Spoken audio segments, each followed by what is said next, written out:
Yacht sé Johnny G inse, Johnny Dixon inse, but Atlinishle, Tochana a Vashashin, Todichini Dashache, Touchini Dashanella. Shamadosha a Ernie Do Marilyn inse. Hello, my name is Joni Dixon. I am from I was born and raised in Blanding, grade school, middle school, high school. When you grow up around here and you know the area, you can immediately say that you're opposed to it. And that's how I feel. I'm opposed to the Bears Ears to become a national monument. Me being Navajo, it's something that I want to speak out about, because not very many of people, my peers that are my age, who are Dene, they feel like they're not allowed to speak out about it, or they don't have a say-so, and their voice isn't going to be heard.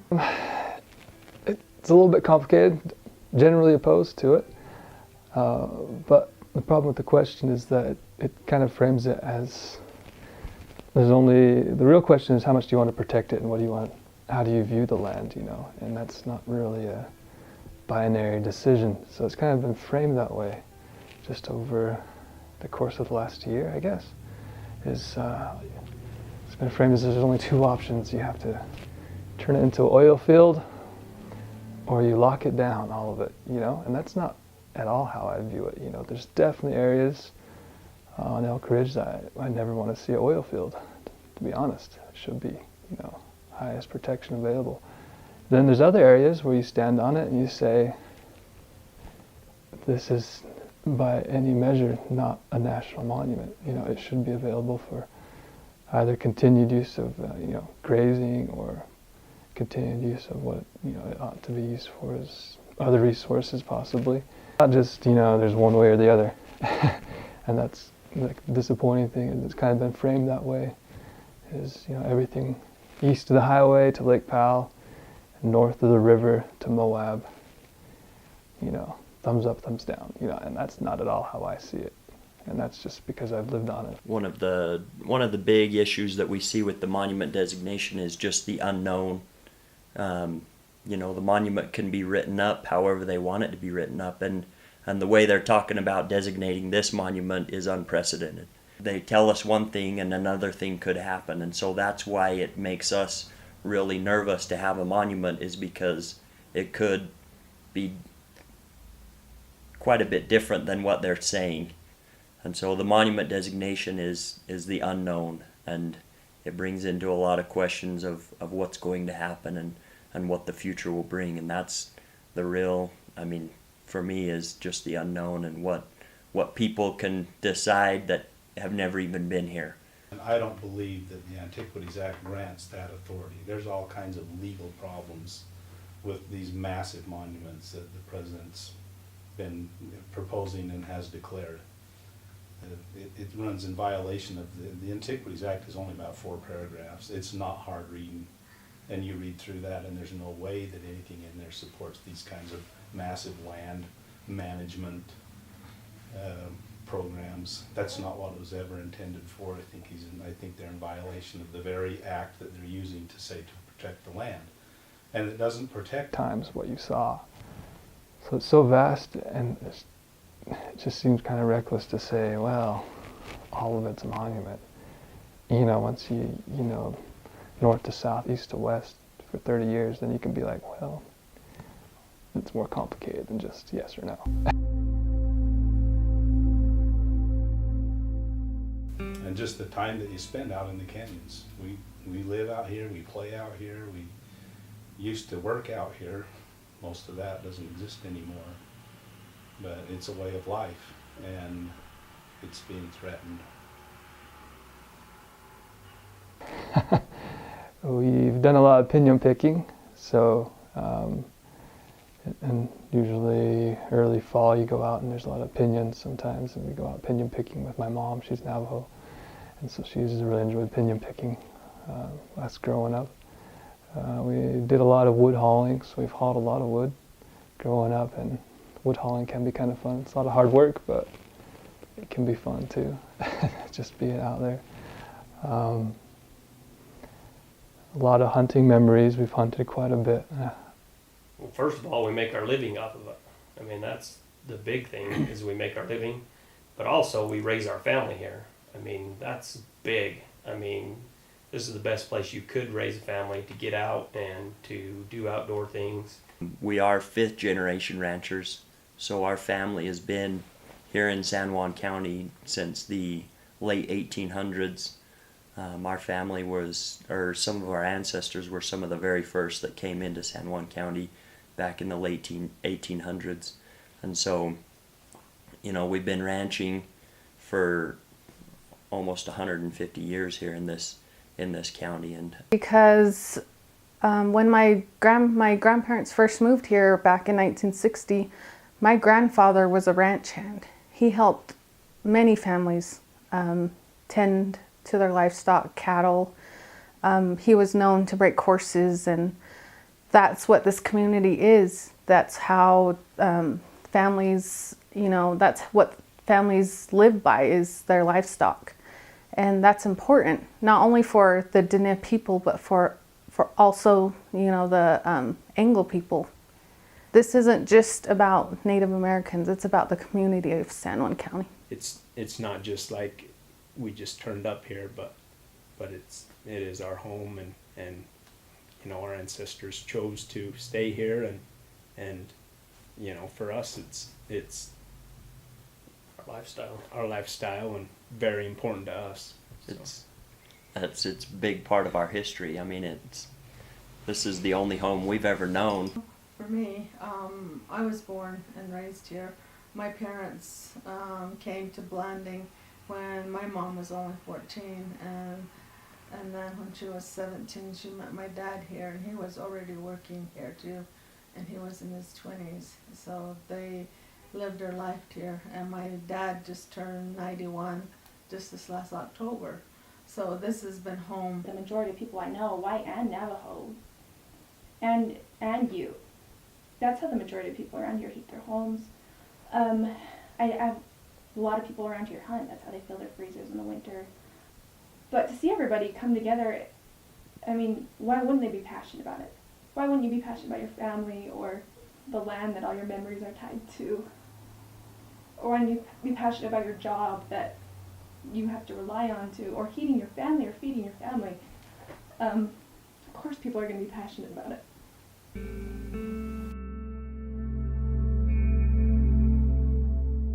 And I mean, we've heard of these other monuments coming up, and it's destroyed the ranchers. I mean, over in Escalante, and I mean, they've cut the herds in half, if not even more than that. I mean, my in-laws, my family are from here and grew up here, and it took us quite a while to have our first child, Carver, and I was excited to find out when we did, you know, that we were having a boy, because it meant a whole lot to me to look forward to my son and my husband going hunting together, to be able to share that bond, not just only my husband, but as my brother-in-laws as well. And so I know that it's been said that it's going to be opened, I mean, for Navajos it seems like to be the only ones to go out and do that, but I think that's to give a false impression to a lot of Navajos, and believing they're going to protect things out there. But it just made me really sad to think that in my husband's homeland of where he grew up, and where my brother-in-laws decide to hunt, if the monument's approved, there's no chance of that happening. We've been at least told, you know, by people that, oh, the ranching won't be affected or it won't get changed, but clearly the regulations will be tighter, and you know, it just makes it a lot harder, like Justin said, to make any improvements on the land and to manage it like we should. Well, a good indicator of what will happen is a good indicator. You know, you can easily look at what's already happened in the past, and that's going to be your best indicator of what will happen. And that is generally that be dictated by people from outside the area, well-intentioned people, environmentalists, biologists from Washington out of state that that aren't from here and haven't really seen how we use it. It's not a wasteland. We're not dumb about it. One of the impacts would be that they would heavily restrict where you could go and get wood. Generally speaking, that's what's happened in every monument designation.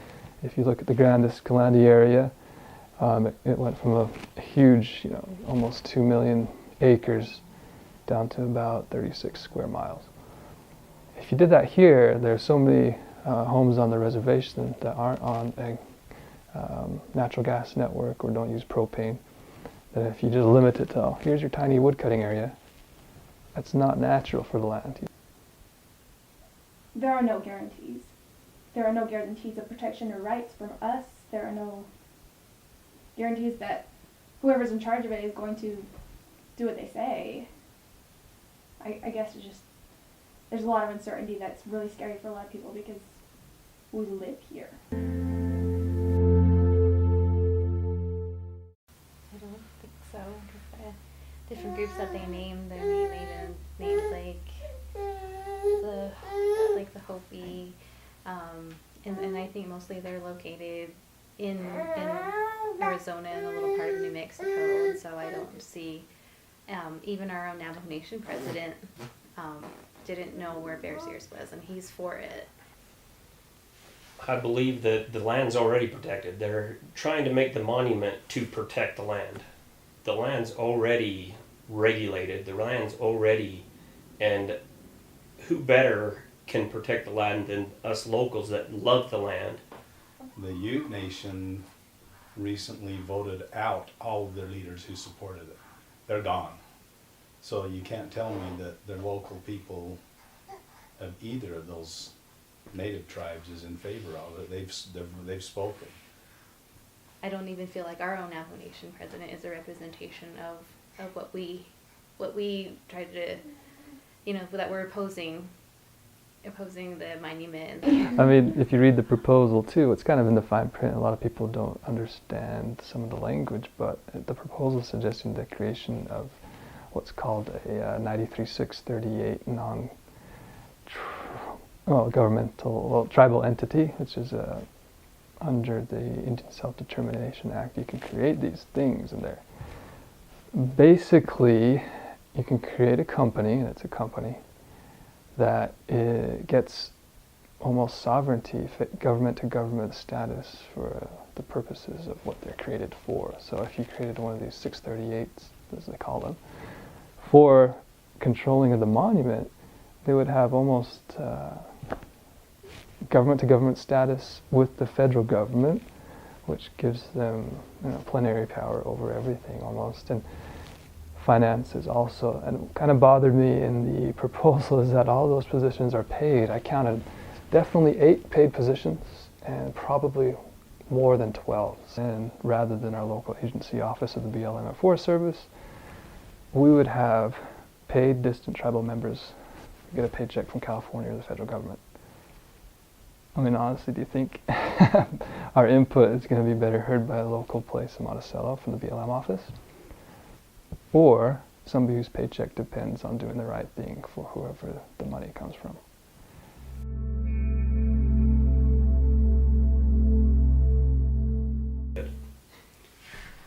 I've been to several functions that were put together, to talk about this monument, and I went to one down in Bluff, and there were a lot of representatives there from, the Intertribal Coalition and groups from California and Texas, people, everywhere. and I listened to a lot of them talk, and many of them couldn't point out, where the Bears Ears are or what it is.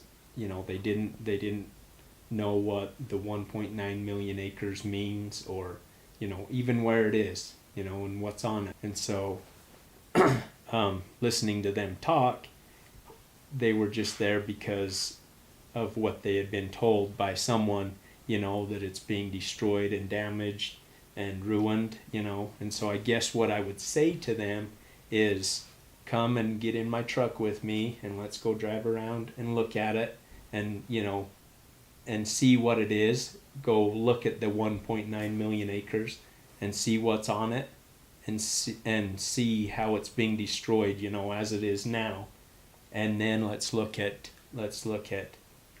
how, you know, how designating it a monument, you know, It's gonna help it. is going to help it and protect it rather than do more damage and destroy it, you know. What can I say that they haven't heard already, that they're not open to hearing?